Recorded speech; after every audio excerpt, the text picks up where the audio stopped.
Fala pessoal, tudo bem com vocês? Hoje nós estudaremos um pouquinho de direito processual penal e aí nós vamos falar como ficaram os requisitos para a decretação de uma prisão preventiva após a Lei 13.964 de 2019, que é o famoso pacote anticrime. Primeira coisa que nós temos que ter em mente quando falamos em prisões cautelares, gente, é que a presunção de inocência é o princípio reitor do processo penal e das prisões. É por conta desse princípio que a prisão é exceção e não a regra.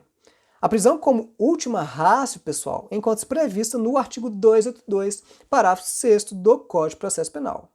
Sobre essa excepcionalidade da prisão, nós podemos citar ainda o inciso 2 do artigo 310 do Código de Processo Penal, cujo conteúdo, por exemplo, determina que a prisão em flagrante só será convertida em preventiva quando presença requisitos legais e se revelarem inadequadas ou insuficientes as medidas cautelares diversas da prisão. Vejam, portanto, pessoal, que para a imposição de uma prisão cautelar é imprescindível o preenchimento de vários requisitos, e ela é sempre a última ratio. O primeiro requisito que a gente vai tratar aqui, e aí já trazendo uma inovação da Lei 13.964, é que para a imposição de prisão preventiva é imprescindível prévio requerimento. É isso que determina o artigo 282, parágrafo 2º do Código de Processo Penal. Com isso, gente, a lei acabou com aquela discussão se o juiz poderia decretar cautelar de ofício durante a instrução. Não, não pode. Agora, pessoal, só poderá a requerimento das partes. A única coisa que pode o juiz fazer agora de ofício com relação à prisão é revogar a medida cautelar ou substituí-la quando verificar a falta de motivo para que subsista, bem como voltar a decretá-la se sobrevierem razões que a justifiquem, nos termos do parágrafo 5º do artigo 282 do Código de Processo Penal. Quanto a essa possibilidade de voltar a decretá-la, eu entendo que aí teria que ser a requerimento e não de ofício, para que se mantenha, então, a coerência com o sistema acusatório que se pretende positivar. Havendo, portanto, requerimento, gente, o juiz ele deverá ainda verificar outros tantos requisitos que eu vou falar agora para vocês. Primeiro, é necessário fumus commissi delicti e periculum libertatis. É isso mesmo que vocês ouviram. Nós não devemos utilizar institutos do cível no processo penal. No processo penal, gente, não se fala em fumus boni iuris e periculum in mora, em matéria de prisão. O correto é falar em fumus commissi delicti enquanto probabilidade da ocorrência de um delito ou a prova da existência do crime e indício suficiente de autoria e periculum libertatis, enquanto perigo que decorre do estado de liberdade do imputado. Então, pessoal, além do requerimento, os dois primeiros requisitos básicos para a decretação de uma prisão são indício suficiente de materialidade e autoria e o perigo em se deixar o cidadão solto, demonstrando que a sua liberdade colocará em risco alguma das situações previstas no artigo 312 do Código de Processo Penal, que fala lá sobre risco à ordem pública, ordem econômica, conveniência da instrução criminal ou para assegurar a aplicação da lei penal e etc. Apenas a título de informação, gente, importa destacar aqui que a Lei 13.964 ela introduziu expressamente no artigo 312 o fumus commissi delicti e o periculum libertatis, mas não com esses nomes.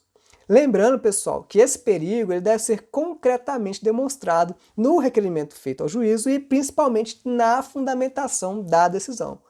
É isso que determina o parágrafo 2º do artigo 312. A preventiva só deverá ser decretada diante de perigo e existência concreta de fatos novos ou contemporâneos que justifiquem a aplicação da medida adotada.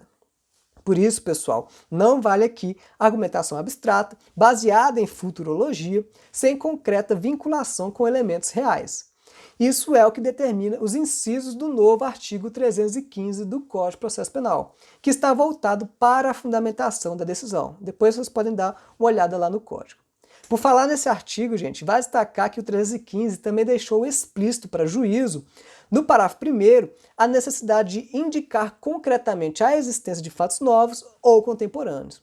Ou seja, pessoal, não pode mais o juízo determinar prisão de alguém por fatos que ocorreram há muito tempo, mesmo que a investigação seja recente, pois nesses casos faltaria o requisito do periculum libertatis. Isso nos leva à conclusão preliminar, pessoal, de que só o juízo pode determinar cautelar e que a sua determinação deve ser devidamente fundamentada, após, é óbvio, o requerimento das partes. Ademais, gente, a preventiva ela só é cabível dentro das hipóteses do artigo 313 do Código de Processo Penal, ou seja, quando houver sido praticado o crime doloso com pena máxima superior a 4 anos, e aí excluindo, portanto, os crimes culposos, independentemente da pena. 2. Se tivesse sido condenado por outro crime doloso em sentença transitada em julgado. 3. Se o crime envolver violência doméstica e familiar contra a mulher, criança, adolescente, idoso, enfermo ou pessoa com deficiência, e aí seria para garantir a execução das medidas protetivas de urgência. E 4. Quando houver dúvidas sobre a identidade civil da pessoa. Lembrando, pessoal, que o parágrafo 2º, ele proíbe a imposição de prisão como sanção antecipada, e isso é muito importante.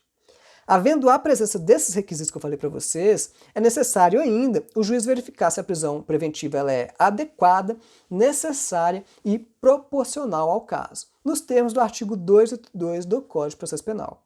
A adequação, pessoal, nada mais é do que a verificação de se aquela medida apta a alcançar os seus motivos e fins. Assim, gente, se uma medida alternativa à prisão, prevista lá no 319, se apresentar igualmente apta e menos onerosa para o imputado, ela deve ser adotada, reservando-se a prisão, então, só para os casos mais graves, como uma última ratio do sistema. Além da adequação, gente, é necessário também a necessidade, ou seja, a medida ela não deve exceder o imprescindível para a realização do resultado que ela almeja.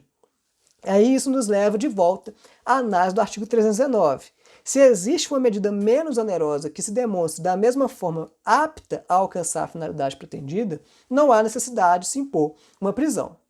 Por fim, pessoal, é necessário também a proporcionalidade em sentido estrito, que significa o sopesamento dos bens em jogo, cabendo ao juiz utilizar a lógica da ponderação. Assim, pessoal, o juiz ele tem que sopesar a seguinte situação. De um lado, o imenso custo de submeter alguém que é presumidamente inocente a uma pena de prisão sem processo e sem sentença. E de outro, a necessidade da prisão e os elementos probatórios existentes. Lembrando aqui, gente, que a prisão preventiva é sempre provisória, pois ela não trata de prisão-pena. Assim, apesar de não haver um prazo máximo fixado pela lei quanto à duração da prisão preventiva, a Lei 13.964 acrescentou o parágrafo único no 316 do Código de Processo Penal, prevendo assim a necessidade de revisão das razões cautelares de 90 em 90 dias.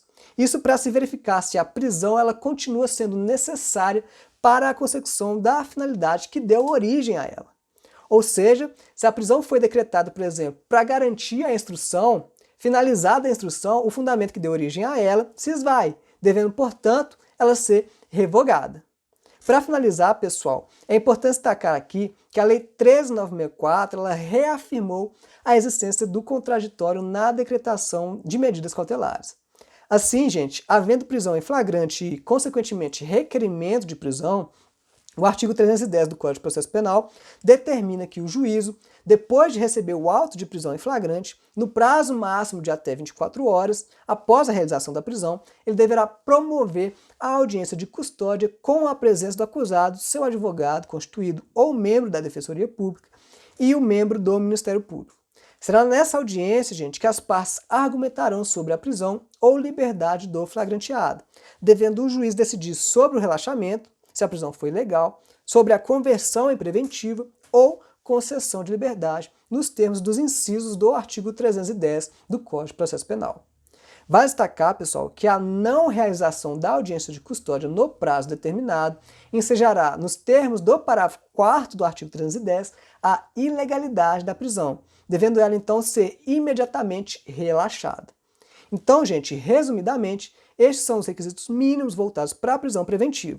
Por óbvio, eu não tive a intenção aqui de exaurir o tema nesse vídeo, só quis trazer para vocês uma noção geral sobre a ótica da Lei 13.964. Eu peço desculpas aos meus amigos processualistas caso eu tenha cometido alguma imprecisão. Eu espero que vocês tenham gostado e até a próxima.